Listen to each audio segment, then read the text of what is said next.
So let's ask the most obvious question first of Mr. John Brittas, CPIM Rajya Sabha MP.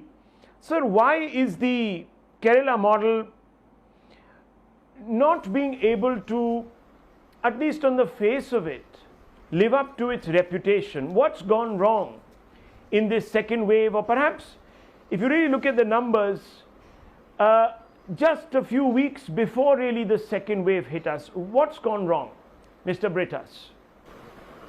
Thank you very much for inviting me to this discussion. Me, myself being a television anchor, would politely advise you that you should have stayed away from a judgment before the conclusion of this program. I was patiently listening to your observations. Your observations were laced with politics, little bit of religion, and also some sort of foreconclusion. Let me at the outset disagree with you on most of your formulations. Either you are obfuscated with these statistics or you are driven with certain political intentions.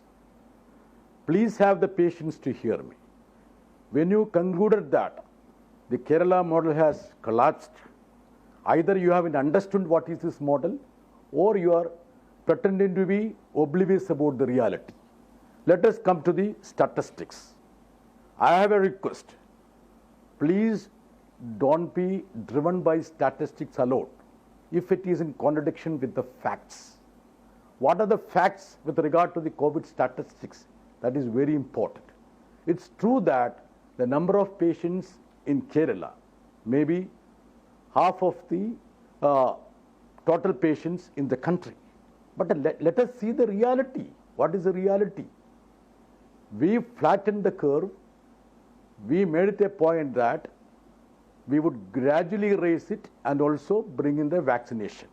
Now, with regard to the fourth zero prevalence survey of the ICMR, what does it show? It simply shows that Kerala has managed to prevent this pandemic to the maximum possible. And second thing, you know the details of the survey, which says that the 4-0 survey, 43% of the people of Kerala have developed antibodies. That means the majority of the people have been insulated from COVID.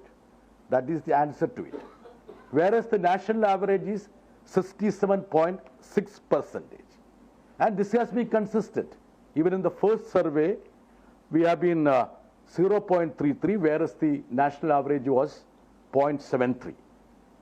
Obviously, Kerala has been successful to the maximum. Now, coming to the COVID patients, that seems to you a grouse. My dear gentleman, let me just remind you about the statistics. See, we have deployed a modus operandi whereby we go for smart testing. What does it mean? We detect 1 out of 6 COVID patients. We concentrate on those clusters, containment areas, those places where there are likely to be COVID patients. We look for symptoms. And whereas we detect 1 out of 6 COVID patients, you know what is the detention rate elsewhere? I know that you will never say that.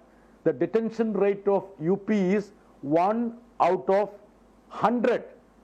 And the detention rate of Bihar is 1 out of 134. What does it mean? We are finding out the COVID patients. And you are faulting the system because we are finding out the COVID patients. You want the COVID patients to be hidden. You want the COVID patients to perish. You want the COVID patients to be never brought to any sort of serious treatment. This is what you want. That is what I say. You should not be obfuscated with statistics. And now, let us look at the observations of the experts.